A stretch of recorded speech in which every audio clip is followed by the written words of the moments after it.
अरावली विहार थाना पुलिस ने झुंझुनू के खेतड़ी थाना क्षेत्र में हुई हत्या के मामले में फरार आरोपी को देसी कट्टा और कारतूस के साथ गिरफ्तार किया। अरावली विहार थाना अधिकारी जहीर अब्बास ने बताया कि मुखबिर से मिली सूचना के आधार पर गिरफ्तारी की गई है। अभिजीत उर्फ अभय उर्फ दानव को गिरफ्तार किया और ये एसपी साहब के निर्देशानुसार अवैध हथियारों के संबंध में और इसमें सूचना संकलन हेतु टीम गठित की हुई थी। इसमें क्यूआरटी और डीएसटी शामिल थी और जिन्होंने सूचना दी थी इस पर सामड़ा चौक के पास में फ्लैट में कार्रवाई की गई। इसे 315 बोर का एक कट्टा और एक कारतूस बरामद किया गया। अभिजीत और दानव है जो ये पहले से ही खेतड़ी थाने में के मामले में लीज पे फायरिंग में कोई मर्डर हो गया था, उसमें वांटेड चल रहा है।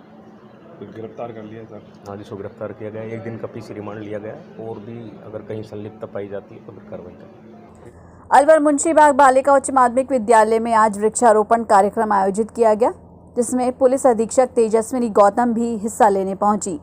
इस अवसर पर एसपी ने कहा कि कोविड के चलते स्कूल हालांकि बंद है, लेकिन स्कूल स्टाफ ने मिलकर ये पौधरोपण कार्यक्रम रखा है।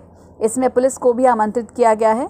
उन्होंने कहा कि वृक्षारोपण एक ऐसा पुनीत कार्य है जो न केवल मौजूदा पीढ़ी बल्कि आने वाली पीढ़ियों को भी लाभ प्रदान करता है।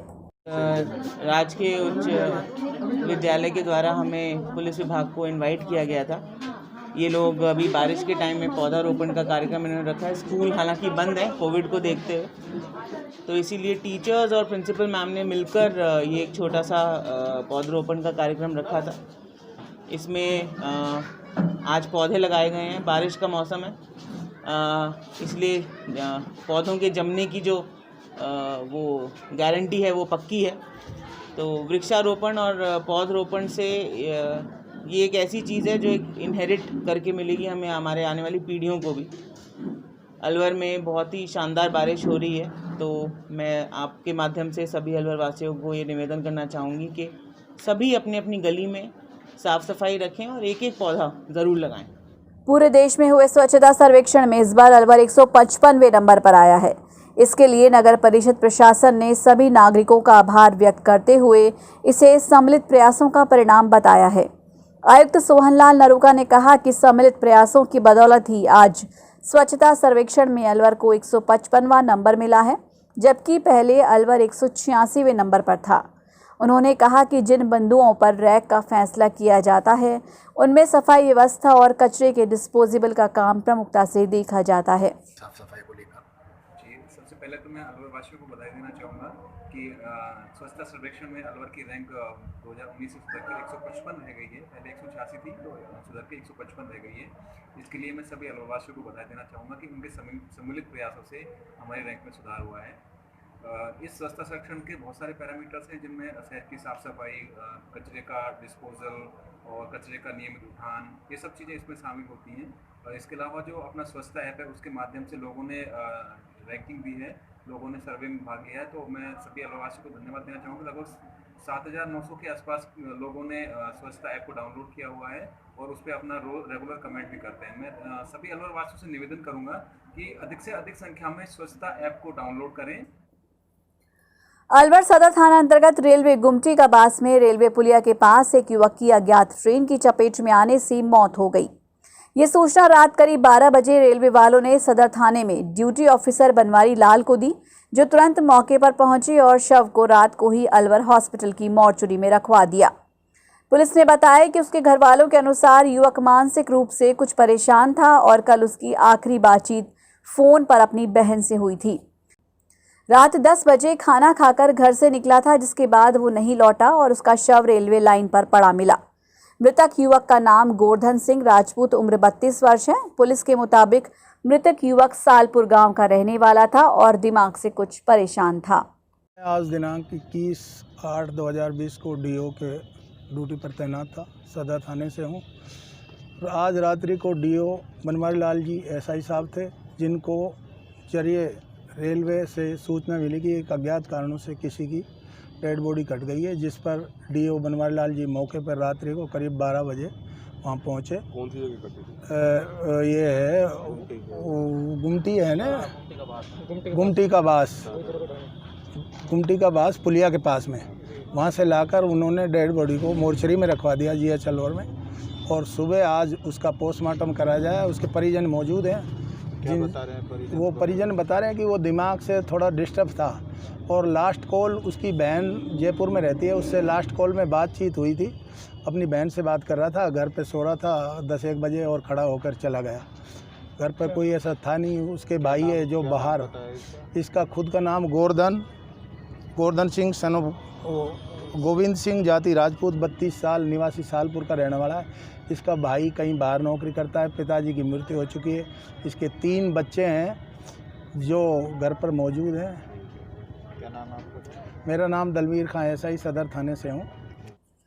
अलवर जिले के कई ब्लॉक में चल रही महिला बाल विकास परियोजना में काम कर रही आशा सहयोगिनी आज कलेक्ट्रेट पहुंची और अपना 6 सूत्री मांग पत्र प्रशासन को दिया। मुंडावर, मूनपुर ब्लॉक, ततारपुर ब्लॉक की आशा सहयोगिनियों ने बताया कि उन्हें आईसीडीएस में भी काम लिया जाता है और सीएससी में मेडिकल विभाग वाले भी उनसे काम लेते हैं, लेकिन उनको मानदेय के नाम पर मात्र 2700 रुपये दिए जाते हैं, जबकि आंगनबाड़ी कार्यकर्ताओं का मानदेय भी 8000 रुपये है। वो दोनों विभाग संभालती हैं, फिर भी उनको 2700 रुपये ही दिए जाते हैं। साथ ही उन्हें अवकाश भी नहीं दिया जाता। मेरा नाम उषा है, मैं मुंडावर ब्लॉक से हूँ। गांव मेरा मूनपुर है। मैं आंगनबाड़ी में आशा के पद पर कार्यरत हूँ और हम अपनी मांगे 6 सूत्री मांगों को लेकर यहाँ आए हैं कलेक्टर साहब के पास। तो हमारी मांगे ये है, एक तो हमें एनएम के लिए कोटा दिया जाए जी, और उसके बाद हमें जो आशा सुपरवाइज़र होता है उसमें भी हमें कोटा दिया जाए, और उस एलएस मैडम बनाने के लिए भी हमें आंगनबाड़ी में जब कार्य करवाया जाता है तो उसमें भी हमें कोटा चाहिए जी। और हमारे मानदेय में बढ़ोतरी चाहिए हमें जी। और नियमीकरण चाहिए। सीएससी ततारपुर पर हम काम करते हैं। हमारे साथ बहुत तगड़ा सोतला व्यवहार हो रहा है। हमसे आईसीडीएस पर भी काम करवाते हैं और सीएससी पर भी करवाते हैं। दोनों विभाग से काम करवाते हैं और हमारा पेमेंट कुछ भी नहीं है। जैसे ऊँट का मुँह में जीरा, ऐसी स्थिति हमारी बना रखी है। जन्म से और मृत्यु तक काम हमसे लेती है। कार्यकर्ता बैठी बैठी काम करवाती हैं। उनके 11,000 और हमारे काम के पैसे 2700 रुपये। अलवर बार एसोसिएशन ने bar council of Rajasthan Jodhpur से आग्रह किया है कि नए वकीलों के लिए जो स्थायी लाइसेंस के लिए परीक्षाएं ली जाती हैं वो कोरोना संक्रमण को देखते हुए रद्द की जाएं और उनको स्थायी लाइसेंस जारी किए जाएं।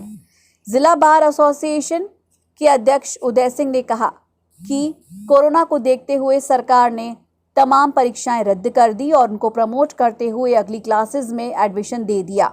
ऐसे में बार काउंसिल ऑफ राजस्थान को भी ये परीक्षाएं रद्द करनी चाहिए, क्योंकि परीक्षा होने से वहां बड़ी संख्या में युवा वकील इकट्ठा होंगे और कोरोना संक्रमण का खतरा पैदा करेंगे। बार काउंसिल ऑफ राजस्थान के द्वारा नए जो भी अधिवक्ता एलएलबी करके आते हैं और उनका टेम्परेरी रजिस्ट्रेशन 2 साल के लिए किया जाता है। अभी वो हर साल जो है परीक्षा कराते हैं बीसीआई की, बार काउंसिल ऑफ इंडिया की एक एग्ज़ाम होता है और उसको पास करने के बाद उसको स्थायी रूप से लाइसेंस दिया जाता है प्रैक्टिस करने के लिए।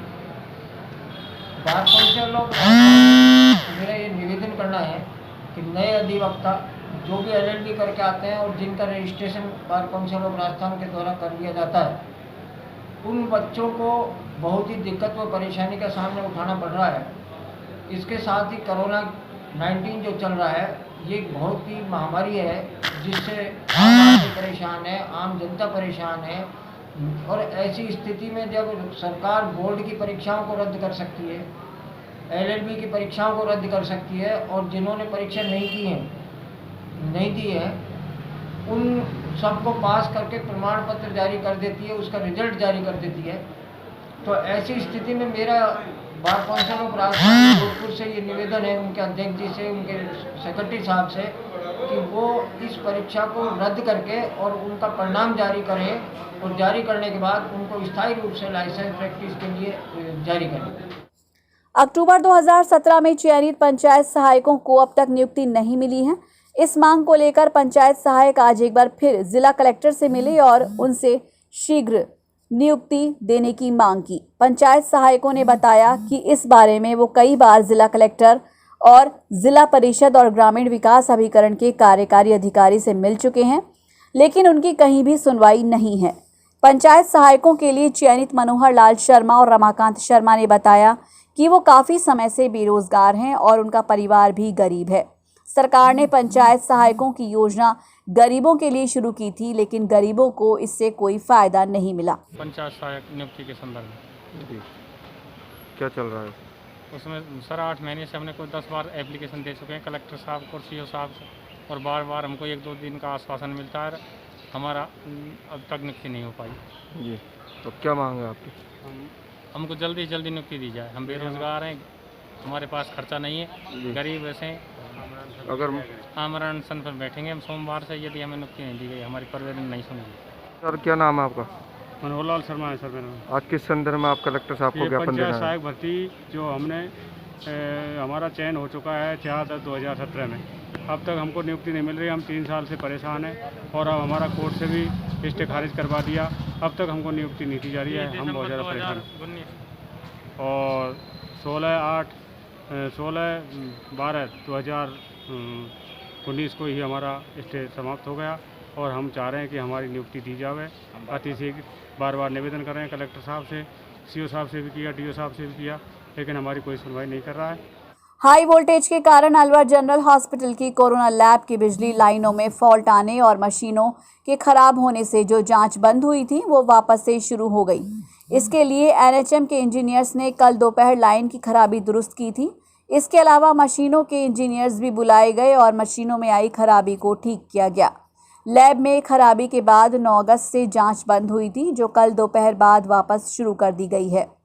कल 166 जांचें हुई क्योंकि लैब देर से शुरू हो सकी। आज से जांचें विधिवत रूप से शुरू हो चुकी हैं और इसकी अधिकतम क्षमता 500 जांच प्रतिदिन है। हाई वोल्टेज के फॉल्ट से 9 तारीख से जांचें जो बंद हुई थी वो कल से शुरू कर दिया गया है और कल 166 जांचें हुई थी और अब जो है कैपेसिटी इसकी बढ़ जाएगी क्योंकि कल देर से शुरुआत हुई थी। आज सुबह से लैब चालू हो गई है और अपने इसकी क्षमता जो भी है, मैक्सिमम क्षमता जो है, उस पर अब ये काम करेंगे। कोरोना गाइडलाइंस के तहत इस बार अलवर जिले का पांडुपोल का लक्खी मेला नहीं भरेगा। पांडुपोल मंदिर सरिस्का के घने जंगलों में स्थित है और देश भर से श्रद्धालु यहां दर्शन करने और मन्नत मांगने आते हैं। यहां भाद्रपद के पहले मंगलवार को विशाल लक्खी मेला भरता है। इस बार 25 अगस्त को ये मेला होना था, लेकिन कोविड संक्रमण के चलते इस बार ये मेला आयोजित नहीं किया जाएगा।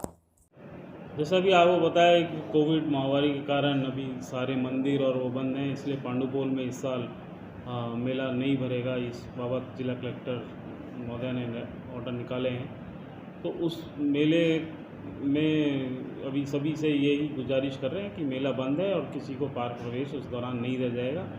और मेले के आने वाले 3-4 रास्तों में भी यदि ग्रामीणों को पता नहीं है तो वहाँ पर भी स्टाफ लगाया गया है ताकि उनको बताया जा सके कि मेला इस साल नहीं है, तो इस पांडुपोल मंदिर बंद रहेगा।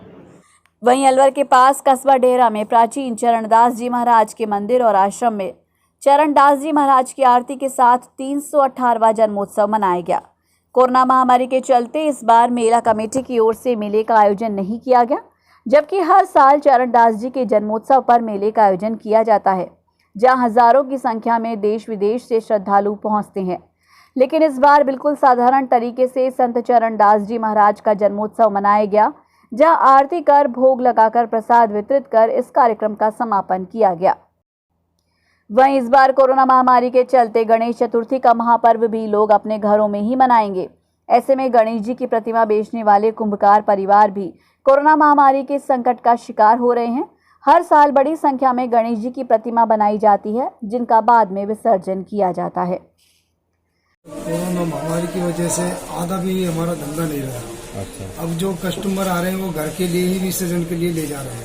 जो बड़े बड़े जो पंडाल वगैरह में लगते थे, जो 10-20 आदमियों का मंडल था, वो तोड़ के बंद। बिल्कुल। अब तो ये इमरजेंसी के लिए घरों में ही ले जा रहे हैं और घरों में छोटे छोटे गणेश जी की पूजा कर रहे हैं। घर से ही हो रही है। तो व्यापार पर कितना प्रभाव पड़ा है? आपने बनाकर तो खूब सारे गणेश जी रखे हुए थे, ये सोच कर कि भाई अब सब जो दुकानदार थे वो ले गए, लेकिन हम यहाँ बना कर रखे जो कस्टमरों के लिए, वो अभी तक तो कोई ऐसी वो वाली बात है नहीं। कोरोना महामारी की रोकथाम और उसके बचाव के लिए विभिन्न संस्था और संगठन लगातार चिकित्सकों की मदद कर रहे हैं। ऐसे में माता श्री गोमती देवी जन सेवा निधि की ओर से कोविड सेंटर के लिए N95 मास्क, सैनिटाइजर्स और थर्मल मीटर मुख्य चिकित्सा एवं स्वास्थ्य अधिकारी को सौंपे गए। माता श्री गोमती देवी जन सेवा निधि के कार्यक्रम प्रबंधक वेद प्रकाश शर्मा ने दी जानकारी। माता श्री गोमती देवी जनसेवा निधि लुपिन द्वारा कोविड-19 जब से इस महामारी शुरू हुई है तब से ही संस्था के प्रयास रहे, चाहे हमारे कोरोना वॉरियर्स हैं, मेडिकल स्टाफ, पुलिस विभाग, उनको शुरू से ही संक्रमण के बचाव हेतु हमने विभिन्न प्रकार से सहयोग किया है। इसके अंदर देखें तो अपन ने शुरू में जो हमारा डिस्ट्रिक्ट हॉस्पिटल है वहाँ हमने PP kit, sanitiser, face shield, IR thermometer, pulse oxygen, इस तरह से फिर जिले की PSC CSC जो उनको हमने लगातार सहयोग किया, पुलिस विभाग को किया। आज जो हमारा सहयोग था वो मेरे को CMHO साहब के माध्यम से पता चला कि जो कोविड सेंटर हमारा ESI हॉस्पिटल में बनाया है वहाँ पे कुछ सामान की आवश्यकता है, तो हमने उनको आज पल्स ऑक्सीमीटर उपलब्ध करवाए, IR थर्मामीटर दिया, N95 मास्क है वो दिए, कुछ कपड़े के रीयूजेबल मास्क हमने उपलब्ध करवाए, सैनिटाइजर हैं, गूगल्स हैं, और कुछ हमारे जो जैसे बात हुई थी कि पेशेंट जो आते हैं उनके हाथ साफ करने के लिए साबुन, तो इस तरह का सामान आज हमने उनको उपलब्ध करवाया।